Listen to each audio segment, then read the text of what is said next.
Assalamualaikum warahmatullahi wabarakatuh.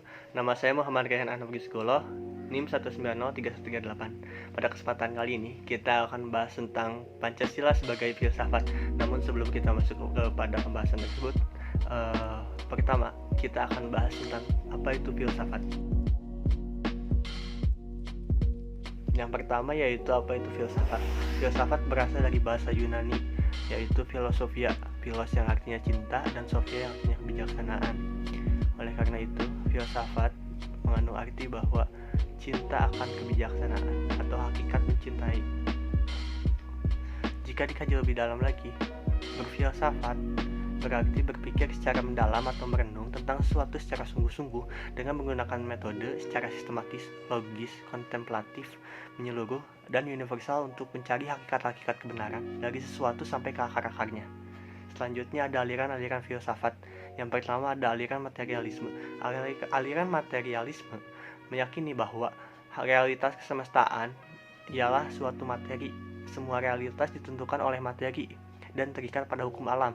Selanjutnya ada aliran idealisme. Aliran idealisme mengajarkan bahwa ide atau spirit manusia yang menentukan hidup dan pengertian manusia. Dan yang terakhir ada aliran realitas. Aliran realitas menitik beratkan kepada jasmani dan non-jasmani serta materi dan non-material. Bahasan selanjutnya yaitu Pancasila sebagai filsafat. Filsafat Pancasila dapat didefinisikan secara ringkas sebagai refleksi kritis dan rasional tentang Pancasila sebagai dasar negara yang bersumber dari realitas nilai-nilai budaya bangsa, dengan tujuan untuk mendapatkan pokok-pokok pengertiannya secara mendasar dan menyeluruh. Dalam pelajari Pancasila sebagai sistem filsafat ini, kita akan mengkajinya dalam 3 bidang. Pertama ada ontologi, yang kedua ada epistemologi, dan yang terakhir ada aksiologi. Pertama ada ontologi. Ontologi menurut Gunz adalah teori tentang adanya keberadaan atau eksistensi, sedangkan menurut Aristoteles sebagai filsafat pertama, ontologi adalah bidang filsafat yang menyelidiki tentang hakikat keberadaan dari suatu dan mengapa sesuatu itu ada. Bidang ontologi disamakan artinya dengan metafisika. Secara ontologis, kajian Pancasila sebagai filsafat dimaksudkan sebagai upaya untuk mengetahui hakikat dari dasar-dasar Pancasila. Menurut Notonegoro, hakikat dasar ontologis Pancasila adalah manusia. Mengapa manusia? Karena manusia merupakan pokok dari dasar sila-sila Pancasila.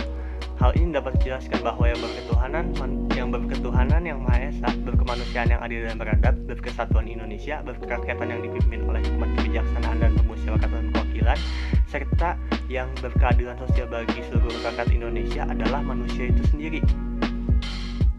Selanjutnya ada epistemologi. Epistemologi adalah cabang dari filsafat yang mengkaji tentang asal, syarat, susunan, metode, dan validitas ilmu pengetahuan. Jadi, epistemologi dapat disebut ilmu tentang ilmu, atau teori terjadinya ilmu, atau science of science, atau ini maksudnya.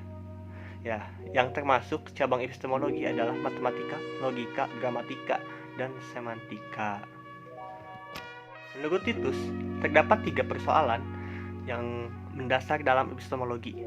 Yang pertama ada tentang sumber pengetahuan manusia, yang kedua ada teori kebenaran pengetahuan manusia, dan yang terakhir ada watak pengetahuan manusia. Selanjutnya, susunan Pancasila sebagai suatu sistem pengetahuan. Maka Pancasila memiliki susunan yang bersifat logis, baik dalam artian susunan Pancasila maupun isi arti dari Pancasila itu sendiri. Susunan kesatuan sila-sila Pancasila adalah bersifat hierarkis dan membentuk piramidal, di mana sila pertama Pancasila mendasari dan menjiwai keempat sila lainnya. Sila kedua didasari sila pertama serta mendasari dan menjiwai sila ketiga, keempat, dan kelima.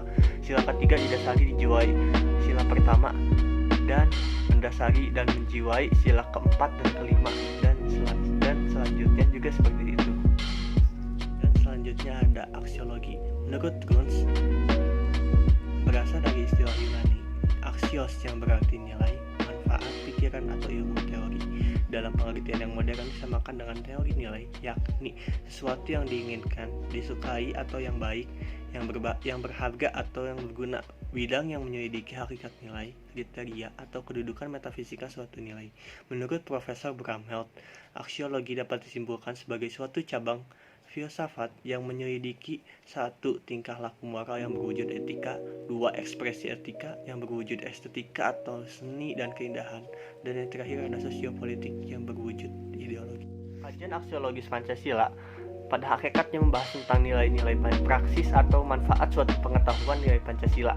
Karena sila-sila Pancasila sebagai suatu sistem filsafat memiliki satu kesatuan dasar aksiologis, sehingga nilai-nilai yang terkandung dalam Pancasila pada hakikatnya juga merupakan suatu kesatuan.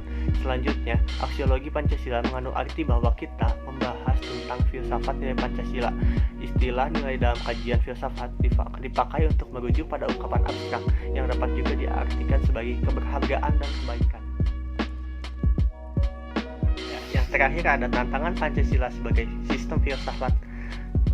Beberapa bentuk tantangan Pancasila sebagai sistem filsafat muncul dalam bentuk-bentuk sebagai berikut. Yang pertama ada kapitalisme.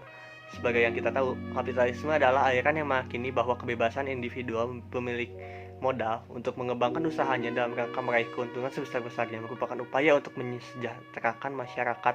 Salah satu bentuk tantangan kapitalisme terhadap Pancasila, yaitu sebagai sistem filsafat, ialah meletakkan kebebasan individual secara berlebihan sehingga dapat menimbulkan berbagai dampak negatif seperti monopoli, gaya hidup konsumerisme atau hedonisme. Kedua, yaitu ada komunisme. Komunisme adalah sebuah paham yang muncul sebagai reaksi atas perkembangan kapitalisme sebagai produk masyarakat liberal. Komunisme merupakan aliran yang meyakini bahwa kepemilikan modal dikuasai oleh negara untuk memakmurkan rakyat secara merata. Salah satu bentuk tantangan komunisme terhadap Pancasila sebagai sistem filsafat ini adalah dominasi negara yang berlebihan sehingga dapat menghilangkan peran rakyat dalam berkehidupan bernegara. Mungkin sekian dari saya. Mohon maaf bila masih banyak kekurangan dan kesalahan. Wassalamualaikum warahmatullahi wabarakatuh.